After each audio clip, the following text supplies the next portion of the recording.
Anaemia അഥവാ വിളർച്ച. ഇന്ന് ലോകത്തിലെ 58% കുട്ടികളും 50% സ്ത്രീകളും 4-ൽ 1 പുരുഷനും അനീമിക്കാണ്.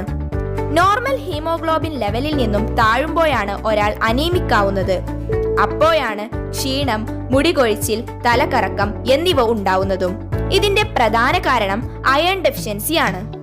മനുഷ്യ ശരീരത്തിന്റെ 70% അയേണും ബ്ലഡിലെ RBC ആയ ഹീമോഗ്ലോബിനിലാണ് കാണപ്പെടുന്നത്. ഓക്സിജന്റെ ട്രാൻസ്ഫറിംഗ് നടക്കാൻ ഹീമോഗ്ലോബിൻ അത്യാവശ്യമാണ്. അതുകൊണ്ട് തന്നെ നമ്മുടെ ഡയറ്റിൽ അയേൺ ഉണ്ടാകൽ അത്യാവശ്യമാണ്.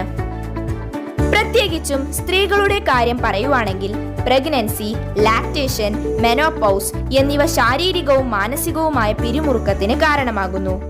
പീരിയഡ്സ് മൂലമുണ്ടാകുന്ന ബ്ലഡ് ലോസും സ്ട്രെസ്സും തൈറോയിഡ്, PCOD, ഓസ്റ്റിയോപൊറോസിസ് തുടങ്ങിയ ഒരുപാട് ഡിസോർഡറിന് കാരണമാകുന്നു.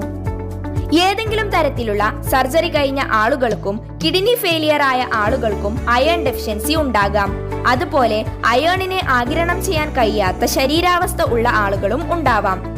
ഏഷ്യയിലെ തന്നെ one of the best nutraceutical കമ്പനിയായ Vestige marketing private limited provide ചെയ്യുന്നു folic and iron plus. Vestige folic and iron പ്ലസിൽ എന്തൊക്കെ അടങ്ങിയിരിക്കുന്നതെന്ന് നോക്കാം. ഇതിൽ ഫെറസ് ഫ്യൂമറേറ്റ് രൂപത്തിലാണ് അയൺ അടങ്ങിയിരിക്കുന്നത്. ഇത് ശരീരത്തിന് അബ്സോർബ് ചെയ്യാൻ കഴിയുന്ന അയണിന്റെ ഏറ്റവും ബെസ്റ്റ് ഫോം ആണ്. ഇത് RBCയുടെ ഉൽപാദനത്തിന് സഹായിക്കുന്നു. Second one, folic acid. ഇതിൽ അടങ്ങിയിരിക്കുന്ന ഫോളിക് ആസിഡ് അയൺ കോമ്പിനേഷൻ ക്ഷീണമില്ലാതാക്കാൻ സഹായിക്കുന്നതോടൊപ്പം RBC ഉൽപാദനത്തിനും ഫോളിക് ആസിഡ് സഹായിക്കുന്നു. ജനന വൈകല്യം തടയാൻ ഗർഭിണികൾ ഫോളിക് ആസിഡിന്റെ എമൗണ്ട് മെയിൻറ്റെയിൻ ചെയ്യേണ്ടതുണ്ട്. Third one, vitamin C. ആമാശയത്തിൽ നിന്നും അയണിന്റെ ആഗിരണം ഇംപ്രൂവ് ചെയ്യാൻ വൈറ്റമിൻ സി സഹായിക്കുന്നു. അതോടൊപ്പം ഇമ്മ്യൂണിറ്റി മെയിൻറ്റെയിൻ ചെയ്യാനും സഹായിക്കുന്നു. Fourth one, zinc. ഇതിൽ അടങ്ങിയിരിക്കുന്ന സിങ്ക് ഓസ്റ്റിയോപൊറോസിസ് തടയാൻ സഹായിക്കുന്നതോടൊപ്പം ഇമ്മ്യൂണിറ്റിയും വർദ്ധിപ്പിക്കുന്നു. Vestige folic and iron plus എങ്ങനെയാണ് കഴിക്കേണ്ടതെന്ന് വെച്ചാൽ 1-2 ക്യാപ്സ്യൂൾ വീതം ദിവസം 1 നേരം. വെറും വയറ്റിൽ കഴിക്കുന്നതാണ് അയൺ ബെറ്റർ അബ്സോർപ്ഷന് നല്ലത്. എന്നാൽ അങ്ങനെ കഴിക്കുമ്പോൾ അസ്വസ്ഥത ഉണ്ടാവുന്നവർക്ക് ഭക്ഷണത്തിന് ശേഷവും കഴിക്കാം. ചായ, കാപ്പി എന്നിവയുടെ കൂടെ കഴിക്കാതെ ഇരിക്കുക. കാരണം മറ്റൊന്നുമല്ല, ഇത് അയൺ അബ്സോർപ്ഷൻ കുറച്ചേക്കാം.